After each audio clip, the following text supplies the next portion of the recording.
Depuis la révolution industrielle, les activités humaines modifient le climat et cette modification va en s'accélérant.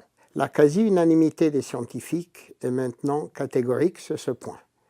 Mais le grand public est encore informé d'une manière superficielle et incomplète, tandis que quelques voix dissidentes parmi les scientifiques contribuent à semer le doute. Dans cette session, nous résumons les principaux aspects du changement climatique qui est en cours et expliquons les points auxquels s'accrochent les dubitatifs. Le changement climatique est un sujet très bien documenté, notamment sur Internet. Vous trouverez en annexe de nombreuses ressources si vous souhaitez approfondir.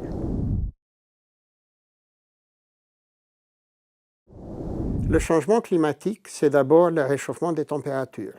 Ce graphique reprend les relevés de la température moyenne de l'air près de la surface de la Terre, là où nous vivons, depuis 1880.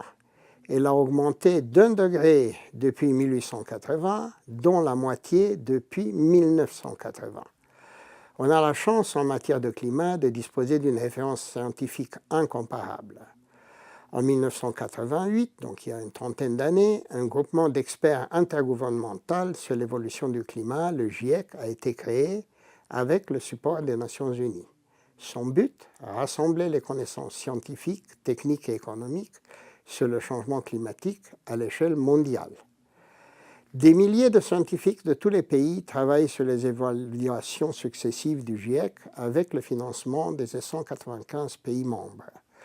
Ce type d'organisation est une première mondiale en matière scientifique. Le GIEC publie un rapport de synthèse tous les 5 à 6 ans. Voici un extrait du dernier, le 5e rapport, publié en 2014. L'influence de l'homme sur le système climatique est clairement établie et aujourd'hui, les émissions anthropiques de gaz à effet de serre sont les plus élevées jamais observées. Le réchauffement du système climatique est sans équivoque et depuis les années 1950, beaucoup de changements observés sont sans précédent depuis des décennies, voire des millénaires. L'atmosphère et l'océan se sont réchauffés, la couverture de neige et de glace a diminué et le niveau des mers s'est élevé. Alors, que sont ces fameux gaz à effet de serre, ou GES, et quel est leur effet sur le climat? C'est expliqué sur ce graphique. Il s'agit d'une version globale du phénomène qui agit dans une serre tropicale.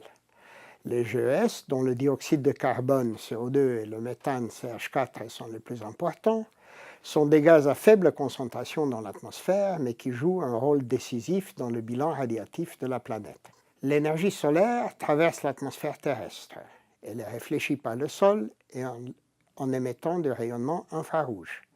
L'atmosphère tout entière réfléchit à son tour l'énergie reçue et renvoie de la chaleur piégée à la surface de la Terre. C'est grâce à l'effet de serre que l'air près du sol est à une température moyenne de 15 degrés plutôt qu'une température bien plus basse. Mais les GES contribuent d'une manière disproportionnée à cet effet. Sur ce graphique, vous voyez à quoi ressemblait le cycle du carbone avant que l'homme ne s'en mêle. La décomposition des plantes et la dissolution du carbone naturel envoient naturellement du CO2 dans l'atmosphère. Ce CO2 est ensuite absorbé, tout aussi naturellement par les plantes, dans les savanes et les forêts, ainsi que par les océans, qui sont des puits de carbone. Mais depuis la révolution industrielle et agraire, ce cycle est fortement perturbé par des sources beaucoup plus importantes que les puits n'arrivent plus à absorber.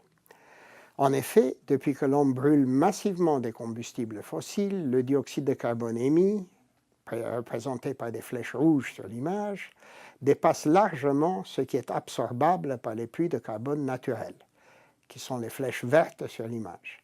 Et ceci d'autant plus que la déforestation a réduit la capacité d'absorption. La forêt et l'océan n'absorbent plus aujourd'hui que la moitié du CO2 émis. Le reste s'accumule et se concentre dans l'atmosphère avec des effets néfastes pour le climat et pour la biosphère dont l'homme fait partie.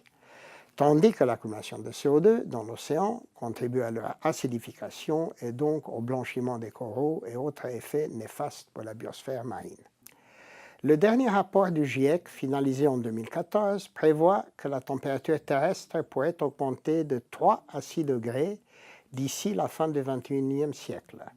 Selon l'hypothèse d'un maintien de nos habitudes d'utilisation des énergies fossiles, montré en rose sur l'image.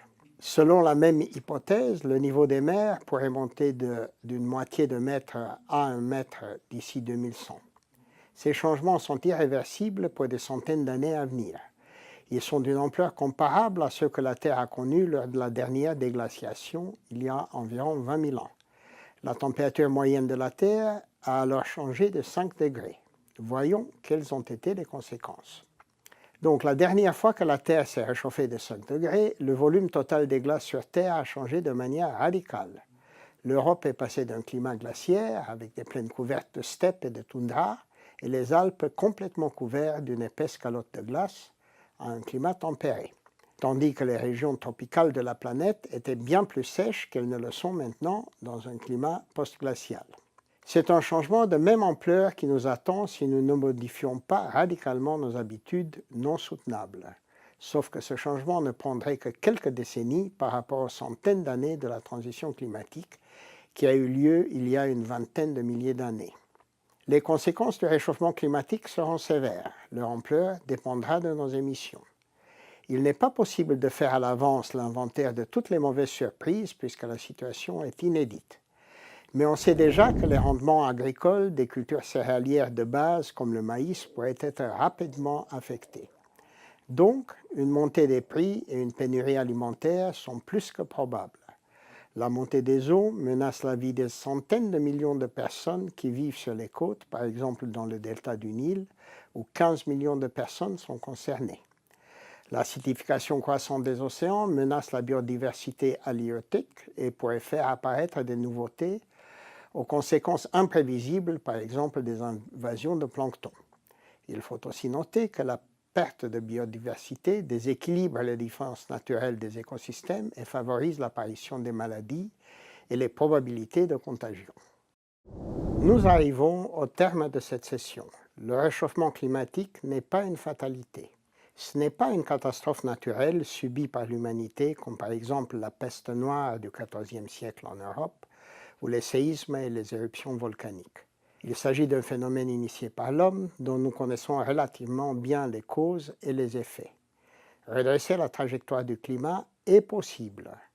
Au cours de ce MOOC, nous allons évoquer ensemble les orientations que doit prendre notre modèle de développement économique si nous voulons éviter que le réchauffement climatique ne se poursuive. C'est un très grand chantier. À bientôt.